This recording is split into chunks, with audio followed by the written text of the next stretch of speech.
Kisah Ashabul Ukhdud, orang beriman yang dibakar dalam parit. Kisah ini disebutkan dalam Al-Quran surat Al-Buruj ayat 4 hingga ayat 9. Dalam kisah ini, Allah memberikan pelajaran tentang seseorang yang diuji keimanannya. Ketika dipaksa untuk meninggalkan ajaran Allah, dia menolak walaupun harus menukarnya dengan nyawa.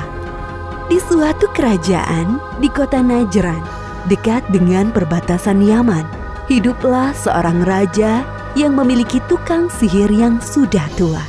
Tukang sihir itu meminta kepada raja untuk dicarikan seseorang sebagai penerusnya kelak.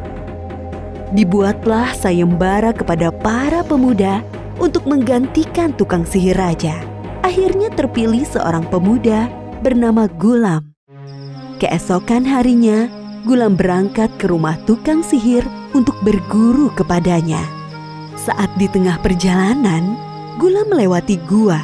Ia mendengar suara-suara, lalu ia pun memutuskan untuk masuk ke dalam gua. Gulam melihat seorang pendeta yang sedang duduk berdoa. Wahai pendeta, aku mendengar kalimat subhanallah berulang kali dari luar. Apakah kalimat itu adalah mantra sihir? Kalimat itu bukan mantra sihir. Itu adalah kalimat tasbih yang menunjukkan pengagungan kepada Allah Subhanahu wa Ta'ala. Siapa Allah Subhanahu wa Ta'ala itu? Allah Subhanahu wa Ta'ala adalah Tuhan pemilik langit dan bumi. Tidak ada sesuatu yang setara dengan Dia. Maukah engkau menceritakan kepadaku tentang Allah Subhanahu wa Ta'ala? Tentu saja. Datanglah ke sini kapanpun kau mau. Namun, jangan memberitahukan tentangku kepada siapapun. Kemudian Gulam meneruskan perjalanan ke rumah tukang sihir. Tapi ia dihukum karena datang terlambat. Apa yang menyebabkanmu datang terlambat, wahai Gulam? Maaf, aku sedikit tersesat saat perjalanan ke sini. Suatu hari, di tengah perjalanan, Gulam bertemu dengan binatang besar yang menghadangnya. Gulam berpikir bahwa ini adalah saat yang tepat untuk membuktikan ilmu yang dipelajarinya. Manakah yang lebih baik, ilmu dari pendeta ataukah ilmu si tukang sihir? Gulam mengambil batu dan mengarahkan kepada binatang besar itu, seraya berdoa kepada Allah. Ya Allah, jika ilmu pendeta itu lebih engkau cintai dari ilmu si tukang sihir, maka bunuhlah binatang ini. Berita tentang Gulam yang berhasil menaklukkan binatang itu pun tersebar. Beberapa orang datang kepada Gulam meminta disembuhkan dari penyakit cacat dan buta. Sampai suatu ketika, berita itu terdengar ke telinga raja. Lalu raja mengundang Gulam datang ke istana kerajaan. Sekarang, katakanlah wahai Gulam, siapa yang mengajarimu ilmu untuk menyembuhkan orang buta? Sesungguhnya aku tidak dapat menyembuhkan orang buta tanpa seizin Allah Subhanahu wa Ta'ala, Tuhan semesta alam, pemilik langit dan bumi, maha penyembuh segala penyakit. Aku adalah Tuhan yang sebenarnya. Bisa-bisanya kamu mengatakan ada Tuhan lain. Raja memaksa Gulam untuk meninggalkan ajaran Allah. Namun Gulam menolak. Kemudian raja memanggil pasukan untuk membawa Gulam ke gunung dan melemparkannya dari atas gunung apabila tetap pada pendiriannya. Sampai di puncak, tiba-tiba terjadi goncangan yang dahsyat. Semua pasukan terjatuh, namun Gulam selamat. Semua itu terjadi karena kehendak Allah. Raja mendengar kabar bahwa Gulam selamat. Kemudian menyuruh pasukan kerajaan menangkap Gulam dan melemparkannya ke laut. Saat di atas perahu, tiba-tiba badai datang dan perahu terbalik. Semuanya tenggelam, sedangkan Gulam selamat. Lagi-lagi, semua terjadi atas kehendak Allah. Wahai raja, engkau tidak akan bisa membunuhku kecuali dengan satu cara. Bagaimana caranya? Kumpulkan seluruh rakyatmu, kemudian engkau salib aku, lalu panahlah aku sambil mengatakan Bismillahi Rabbi Gulam, dengan menyebut nama Tuhannya Gulam, baru engkau bisa membunuhku. Tanpa berpikir panjang, raja mengikuti cara yang disebutkan Gulam. Semua penduduk melihat apa yang terjadi dan mereka mengatakan, Amanahbillahi Rabbi Gulam, kami beriman kepada Tuhannya Gulam. Raja tidak sadar dengan apa yang dikatakannya. Ia hanya berpikir bagaimana cara membunuh Ghulam. Raja marah mendengar rakyatnya beriman kepada Tuhannya Ghulam, lalu menyuruh semua orang meninggalkan keimanannya kepada Allah. Tetapi mereka semua menolak. Para pengawal, cepat buat parit besar untuk membakar mereka yang tidak mau meninggalkan keimanannya kepada Allah. Satu persatu, rakyat dilemparkan ke dalam parit. Mereka tetap tidak mau meninggalkan keimanan, walau harus menukarnya dengan nyawa. Seperti yang disebutkan dalam Al-Quran Surat Al-Buruj ayat 8. Dan mereka menyiksa orang-orang mukmin itu hanya karena orang-orang mukmin itu beriman kepada Allah yang Maha Perkasa, Maha Terpuji. Kasihan sekali kau anakku, belum merasakan kenikmatan dunia ini. Wahai ibuku, bersabarlah, sesungguhnya engkau berada dalam kebenaran. Demikianlah akhir kisah ini. Ketika orang-orang beriman dimasukkan ke dalam parit. Dalam kisah ini, hendaknya kita tidak bersikap sombong atas apa yang dimiliki, karena semua itu terjadi atas kehendak Allah. Allah juga menguji keimanan kita untuk memilih dunia yang fana atau surga yang kekal. Orang yang lebih memilih beriman kepada Allah akan mendapatkan balasan surga. Wallahu a'lam. Kisah Ashabul Kahfi, pemuda saleh penghuni gua. Kisah ini disebutkan dalam Al-Quran, Surat Al-Kahfi ayat 9 hingga ayat 26. Dalam kisah ini terdapat ujian keimanan dan pembuktian hari kiamat, bahwa sesuatu yang sudah mati akan dihidupkan kembali oleh Allah pada waktu yang ditentukan. Pada zaman dahulu, di suatu negeri hiduplah seorang pemimpin yang zalim bernama Raja Dicyanus. Selain zalim, raja ini juga kejam. Sang raja memerintahkan rakyatnya untuk menyembah berhala. Apabila ada yang menolak, mereka akan dibunuh. Di tengah-tengah masyarakat, ada sekelompok orang yang tidak suka dengan kepemimpinan Raja Dicyanus. Mereka adalah 7 orang pemuda yang saleh. Para pemuda itu hanya beriman kepada Tuhan yang Maha Esa, Allah Subhanahu wa Ta'ala. Aku sudah tidak tahan tinggal di negeri ini. Apalagi kita dipaksa untuk menyembah patung-patung mereka. Benda mati itu aku tidak suka. Aku juga. Apalagi raja tidak segan untuk membunuh orang yang tidak mau melaksanakan perintahnya. Bagaimana jika kita mencari tempat lain untuk beribadah? Maksudmu kita pergi dari sini? Sepertinya itu ide yang bagus. Kami setuju dengan usulmu itu. Bagaimana dengan yang lain? Kami juga setuju. Baiklah kalau begitu, sebaiknya kita pergi besok pagi-pagi, agar tidak ada orang yang melihat. Siap. Keesokan harinya, 7 orang pemuda saleh meninggalkan negeri mereka dengan bersemangat. Para pemuda ini yakin bahwa keputusan meninggalkan adalah petunjuk dari Allah agar selamat dari kezaliman raja. Bersama mereka ada seekor anjing yang mengikuti selama perjalanan. Setelah berjalan jauh, sampailah di depan sebuah gua. Gua yang cukup besar dengan dinding yang tampak tua. Sebaiknya kita beristirahat sebentar di gua ini. Kau yakin? Apakah aman di dalam sana? Aku akan masuk ke dalam untuk memeriksanya. Salah satu pemuda itu masuk ke dalam gua. Tak lama kemudian ia keluar dari pintu gua dengan tersenyum. Kalian semua masuklah ke dalam gua. Satu persatu pemuda masuk ke dalam gua. Ketujuh pemuda itu berdoa agar mendapat perlindungan dari Allah, sebagaimana yang disebutkan dalam ayat ke-10 surat Al-Kahfi. Ya Tuhan, berikanlah rahmat kepada kami dari sisi-Mu, dan sempurnakanlah petunjuk yang lurus bagi kami dalam urusan kami.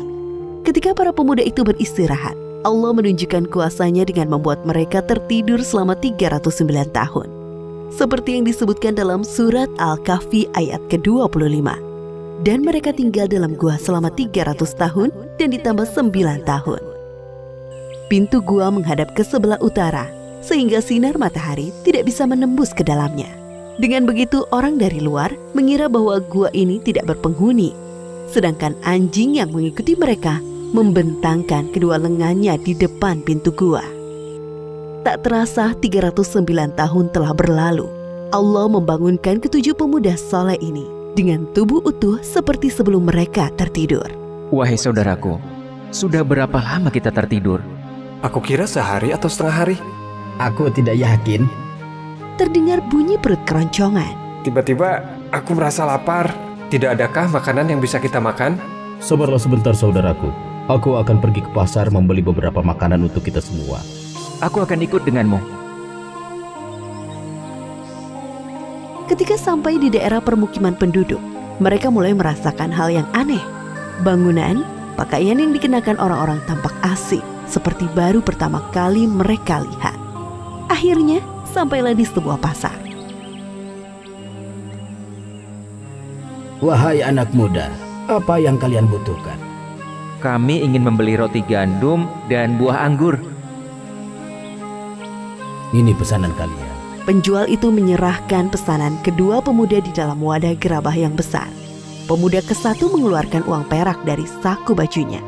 Penjual gandum terheran-heran melihat uang dari pembelinya. Uang apa ini? Uang perak ini sudah lama sekali. Dari mana kalian dapatkan uang ini?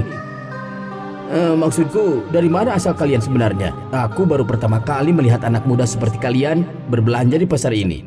Kedua pemuda itu pertama bingung mendengar perkataan si penjual. Memangnya sekarang tahun berapa? Itu sepertinya uang zaman dahulu. Jadi apa kita sudah tertidur selama bertahun-tahun lamanya? Penjual gandum makin bingung mendengar percakapan pembelinya. Tanpa sadar, tingkah mereka menjadi sorotan orang-orang di pasar. Ketika sadar menjadi pusat perhatian, kedua pemuda ini bergegas meninggalkan pasar. Siapakah pemuda itu, wahai penjual gandum?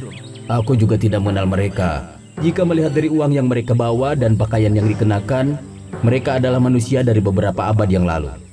Aku yakin mendengar bahwa mereka mengatakan telah tertidur selama beberapa tahun. Apa? Kalau memang benar, tidak mungkin mereka masih hidup sampai sekarang. Bagaimana jika kita laporkan saja perihal pemuda asing tadi kepada sang raja? Benar, ayo cepat kita laporkan kepada raja. Setelah beberapa abad berlalu, negeri yang dulunya dipimpin oleh raja yang zalim berganti dengan raja yang baru. Raja yang sekarang adalah raja yang adil. Salah seorang penduduk dan penjual gandum menghadap raja untuk melaporkan kejadian di pasar. Kemudian sang raja menyuruh pengawalnya menelusuri kepergian pemuda asing sampai ke gua. Sesampai di gua, para pengawal melihat ketujuh pemuda itu sudah meninggal dunia. Kemudian para pengawal kembali ke negeri mereka untuk melaporkan kepada raja. Wahai Baginda, jumlah pemuda semuanya ada 7 orang. Namun sesampainya kami di sana, mereka sudah meninggal. Jadi cerita tentang ketujuh pemuda saleh yang hilang pada masa pemerintahan Raja Dicyanus itu sungguhan ada. Bawa aku ke sana, wahai pengawal. Baik Baginda. Sesampai di depan gua, tampak seekor anjing besar mati di depan pintu gua. Raja beserta pengawal masuk dan melihat ketujuh pemuda itu sudah tertidur untuk selama-lamanya. Wajah mereka tersenyum. Subhanallah, Maha Kuasa Allah atas segala sesuatu yang mematikan dan menghidupkan makhluknya. Ini adalah bukti bahwa hari kiamat sungguh nyata. Maafkan kami ya Allah yang sempat tidak mempercayai adanya hari kiamat. Sesungguhnya kami termasuk golongan orang-orang yang zalim. Astagfirullahaladzim. Seperti firman Allah Subhanahu wa Ta'ala dalam surat Al-Kahfi ayat 21. Dan demikian pula kami perlihatkan manusia dengan mereka agar mereka tahu bahwa janji Allah benar dan bahwa kedatangan hari kiamat tidak ada keraguan padanya. Demikian akhir dari kisah ini. Ashabul Kahfi adalah julukan bagi para pemuda saleh, penghuni gua yang tertidur selama 309 tahun. Dari kisah ini Allah Subhanahu wa Ta'ala memberikan beberapa pelajaran di antaranya.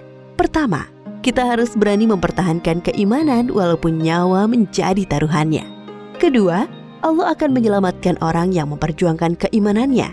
Ketiga, hendaknya kita tidak mengingkari adanya hari kiamat.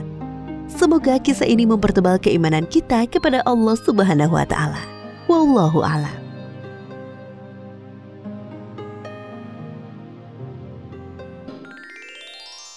Kisah Ashabul Qaryah, kaum Antakhia yang mendustakan Rasul. Kisah ini disebutkan dalam Al-Quran, surat Yasin, ayat 13 hingga 32. Dalam kisah ini, kita akan menyaksikan keberanian seorang pemuda saleh dalam memperjuangkan keimanannya saat melawan kaum yang mendustakan para rasul Allah. Ashabul Qaryah adalah sebutan bagi sekelompok penduduk yang tinggal di suatu negeri bernama Antsakhia. Negeri Antsakhia ini dipimpin oleh seorang raja yang lalim dan kejam bernama Anthikas. Raja Anthikas sangat memuja berhala dan kemudian diikuti oleh penduduk Antsakhia. Pada suatu hari datang 2 rasul atau utusan Allah ke negeri Antsakhia. Kedua rasul ini diperintahkan Allah untuk berdakwah kepada penduduk Antsakhia, memurnikan keyakinan mereka dari segala penyembahan yang sesat dan kembali kepada Allah Subhanahu wa Ta'ala. Kabar kedatangan kedua rasul itu sampai di telinga sang raja. Apa maksud kalian datang ke negeriku ini, wahai kalian yang mengaku rasul? Wahai Raja Anthikas, memang benar, kami adalah rasul. Dia Allah yang mengutus kami berdakwah kepada penduduk negeri Antsakhia. Tugas kami mengajak untuk meninggalkan sesembahan yang sia-sia dan kembali kepada Allah Subhanahu wa Ta'ala, satu-satunya Tuhan yang berhak disembah. Apa maksud kalian sesembahan yang sia-sia? Ini semua adalah berhala-berhalaku yang paling hebat, terbuat dari batu yang paling bagus dan dipahat dengan penuh kesabaran dan ketelitian. Lancang sekali kalian menghina Tuhan-Tuhanku. Benar wahai Raja, sesungguhnya berhala-berhala ini hanya benda mati yang tidak dapat memberikan apapun untukmu. Jangan sekali-kali kalian berani menghina Tuhan-Tuhanku. Pengawal, jebloskan kedua orang ini ke dalam penjara. Aku muak mendengarkan perkataannya. Baik, Yang Mulia. Akhirnya kedua rasul itu dijebloskan ke dalam penjara. Mereka disiksa di dalam penjara dan tidak diberi makan maupun minum. Akan tetapi mereka tetap bersabar sampai Allah mengutus rasul yang ketiga. Siapakah engkau sebenarnya? Aku adalah Rasul Allah yang ditugaskan untuk berdakwah kepada kalian. Seorang rasul? Apa kami tidak salah dengar? Seperti yang kami lihat, engkau adalah manusia biasa, sama seperti kami. Engkau sama saja seperti kedua orang temanmu yang mengaku sebagai Rasul Allah. Dasar kalian para pendusta. Sesungguhnya kedatangan kami ke negeri ini untuk menyampaikan perintah Allah Subhanahu wa Ta'ala. Kedatangan kalian hanya membuat kami menjadi malang. Jika kalian tidak berhenti untuk berdakwah, kami tidak segan-segan untuk menyiksamu, seperti yang dilakukan Raja Anthikas kepada 2 orang temanmu itu. Ketahuilah, sesungguhnya kemalangan itu karena ulah kalian sendiri. Penduduk Antsakhia sangat menentang kedatangan Rasul yang ketiga ini. Mereka tidak mempercayai bahwa orang yang berada di hadapannya sekarang adalah seorang Rasul. Beberapa menit kemudian datanglah seorang pemuda. Pemuda ini bernama Habib An-Najjar. Ia adalah pemuda biasa. Pekerjaannya mencari kayu bakar untuk dijual. Wahai saudaraku, maaf jika aku lancang. Hendaknya jangan berkata seperti itu kepada orang lain. Beliau ini berdakwah tanpa meminta imbalan sedikit pun dari kalian. Jangan kalian menuduhnya sebagai pendusta. Jika benar orang ini adalah Rasul, pasti beliau adalah orang yang telah mendapatkan petunjuk dari Tuhan. Kau ini siapa? Datang-datang ikut campur urusan kami. Ayo, kita bubar. Tidak ada gunanya kami berada di sini. Orang-orang yang tadinya berkerumun pergi satu persatu dari tempat itu. Terima kasih wahai pemuda yang baik. Siapa namamu? Namaku Habib An-Najjar. Habib An-Najjar sepertinya mulai tertarik dengan laki-laki yang mengaku dirinya seorang rasul. Mereka mencari tempat berbincang. Baiklah Habib An-Najjar, dari mana asalmu sebenarnya? Aku datang dari tempat yang jauh. Pekerjaanku mencari kayu bakar untuk dijual. Wahai Tuan, apakah benar engkau seorang rasul? Ya, benar. Aku adalah Rasul utusan Allah Subhanahu wa Ta'ala. 2 orang rasul sebelumku lebih dahulu datang ke negeri ini. Namun, sang raja memasukkan keduanya ke dalam penjara. Habib An-Najjar mulai berguru kepada rasul ketiga ini. dan menjadi pengikut setianya. Ia mempelajari segala hal tentang Allah Subhanahu wa Ta'ala. Pada suatu hari, Habib An-Najjar mengumpulkan para penduduk Antakia di sebuah tanah lapang yang luas. Wahai penduduk Antakia, aku mengumpulkan kalian semua di sini karena ada hal penting yang ingin aku sampaikan. Hei, pemuda kayu bakar, apa hal penting itu? Cepatlah bicara. Jangan membuang waktu kami sia-sia dengan datang kemari. Beberapa hari ini aku telah berguru kepada seseorang yang kalian dustakan kerasulannya. Banyak sekali ilmu yang aku dapatkan dari beliau. Ketahuilah saudaraku, sesembahan kalian, berhala-berhala itu adalah benda mati yang kalian buat dan kalian hancurkan dengan tangan kalian sendiri dengan mudah. Coba pikirkan baik-baik, apakah Tuhan itu zat yang bisa diciptakan dengan kreasi tangan manusia? Bukankah sebaliknya, Tuhan yang menciptakan manusia? Orang-orang yang berkumpul mulai berbisik-bisik satu sama lain. Dalam hati mereka mulai tersentuh dengan ucapan Habib An-Najjar. Apa maksudmu berkata seperti itu, wahai pemuda kayu bakar? Kau ingin menggoyahkan iman kami dengan membuat pernyataan seperti itu? Sepertinya kau mulai terhasut dengan laki-laki yang mengaku dirinya Rasul ini. Wahai saudaraku, aku mengatakan kebenaran. Mari kita tinggalkan berhala-berhala yang tidak dapat melakukan apa-apa. Sadarlah wahai saudaraku, sesungguhnya apa yang kalian lakukan selama ini adalah sia-sia. Seperti yang disebutkan dalam Al-Quran surat Yasin ayat 22. Mengapa aku tidak menyembah Allah yang telah menciptakanku, dan hanya kepadanya lah kamu akan dikembalikan. Diam kau! Orang-orang mulai geram dengan keberanian pemuda pencari kayu bakar ini. Tanpa pikir panjang, mereka mendorong Habib An-Najjar hingga jatuh ke tanah. Aku beriman kepada Allah Subhanahu wa Ta'ala. Wahai Rasul Allah, jadilah saksi atas pengakuan keimananku. Sesungguhnya keberanianmu ini yang mengantarkanmu ke syurga, wahai pemuda syaleh. Dengan tubuh penuh luka, pemuda saleh ini menghembuskan nafas terakhirnya. Beberapa hari setelah kematian Habib An-Najjar, Allah Subhanahu wa Ta'ala mengutus malaikat turun ke negeri Antakia dan menghancurkan para penduduknya dengan satu goncangan besar. Seperti yang disebutkan dalam Al-Quran surat Yasin ayat 29. Tidak ada siksaan terhadap mereka, melainkan dengan satu teriakan saja. Maka seketika itu mereka mati. Demikianlah akhir kisah Ashabul Qaryah yang diazab karena mendustakan para Rasul Allah.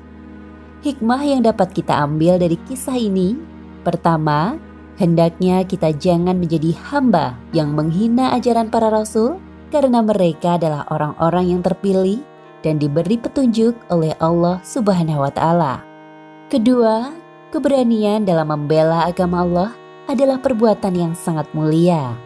Bisa jadi hal tersebut mempermudah jalan kita menuju syurga. Wallahu a'lam bishawab.